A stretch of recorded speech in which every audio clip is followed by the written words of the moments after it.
What if the government forced you to take money out of your retirement account, even though you don't need it? I mean, you've got a FERS pension, you've got Social Security, your lifestyle may be covered, but at age 73 or maybe 75, Uncle Sam says it's time, withdraw. So what do you do with money that you didn't ask for and maybe you don't need it? Well, that's what we're here to talk about today. Welcome to the Federal Retirement Channel, the place federal employees come to get retirement right. Hey, I'm Mel Stubbs. I'm a financial planner with Christy Capital Management, and we specialize in helping federal employees retire with clarity and confidence. Our goal is simple. You should be better off after watching this video than you were before. So let's talk about required minimum distribution. An RMD is a required minimum distribution. Under current law, if you were born between 1951 and 1959, your RMD is age 73. That's when it starts. If you were born 1960 or later, your RMD age starts at age 75. Now, RMDs apply to traditional IRAs, traditional TSP accounts, traditional 401ks. So here's what's important. Roth IRAs have never had RMDs, and a couple of years ago, they switched the rules where Roth TSP accounts no longer have RMDs either. So that's a big improvement for federal employees. But traditional accounts are still taxable and are still required. And that's where the planning begins. So here's what I see all the time. A federal employee retires, their first pension covers most of their lifestyle, Social Security, fills in the rest. And they don't really touch their TSP that much. And then at age 73, boom, a large traditional TSP forces out a distribution. And that distribution is fully taxable. And it may push you into a higher tax bracket. It may increase your Medicare IRMAA premiums. It may increase the taxation on your Social Security. And you didn't even need the money. So let me pause for a second. If your retirement plan is, I'll just deal with the RMD when I get there, that's not a strategy. That is surrender. RMDs are not a retirement income plan. They're a tax collection schedule. And if you don't plan around them, they will plan for you. So let's talk about what you can actually do with them. The first option, get a qualified charitable distribution. If you're charitably inclined, this is one of the cleanest solutions available. In 2026, you can send up to $111,000 per individual directly from your IRA to a qualified charity. If you're married, then each spouse can do this from their own IRA, $111,000 each. Now, when done correctly, it satisfies your RMD. It does not count as taxable income, it lowers your adjusted gross income, and it may reduce IRMAA exposure. The money must go directly from the IRA to the charity. It cannot pass through your checking account. And QCDs must come from an IRA, not directly from the TSP. So if your funds are inside the TSP, you would need to roll them out into an IRA first.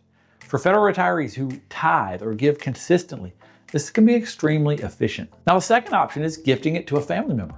You can take the RMD, pay the taxes, and then gift the after-tax amount. In 2026, the annual gift exclusion is $19,000 per recipient. So if you're married, you can split the gifts. That means one spouse can give $19,000, the other spouse can give another $19,000 to the same person. So that'd be $38,000 per recipient per year from a married couple without triggering gift tax reporting. You could help with college tuition, first homes, grandchildren, or other family needs. There's no income tax deduction, where the QCD actually got a tax exclusion, not a deduction, but there's no tax benefit for giving to your family, but it allows you to see your legacy at work while you're alive. The third option, use it to improve your tax position. You cannot convert the RMD itself to Roth. You must take that first, but after that, you can convert additional traditional IRA dollars to Roth. For example, if you receive a $30,000 RMD, let's say after taxes, maybe $24,000 lands in your checking account. You could then convert $100,000 from traditional to Roth and use that $24,000 to help pay the tax bill. So what does this accomplish? Well, it reduces your future traditional balances, so it lowers your future RMDs. It increases tax-free growth, and it gives you more income flexibility later. For federal retirees with large traditional TSP balances, this could be one of the most powerful long-term planning tools available. Now, the fourth option, reinvest it in a brokerage account. This is a simple and often overlooked. You take the RMD, you pay the tax, and then you reinvest it in a taxable brokerage account. Capital gains tax rates are often lower than ordinary income tax rates. So assets receive a step up in basis at your death, and there's no forced distribution. It increases your flexibility. You're essentially moving money from ordinary income world to capital gains world, and that can be a very intentional shift. Now, the fifth option, improve legacy efficiency. The SECURE Act changed inherited IRA rules. Most non-spouse beneficiaries must now empty inherited IRAs within 10 years, and that can create a significant tax burden for your children. So So some retirees use RMDs to fund permanent life insurance, creating a tax-free death benefit that may be larger than the after-tax IRA inheritance. Some policies also include a chronic illness rider or like a long-term care rider.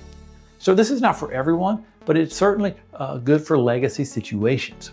It can dramatically improve the outcome for your heirs. Now here's a bigger point.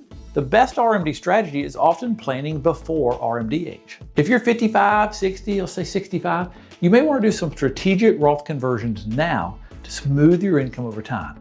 Avoid the tax spikes at 73 or 75, manage your IRMAA brackets, and reduce future forced withdrawals.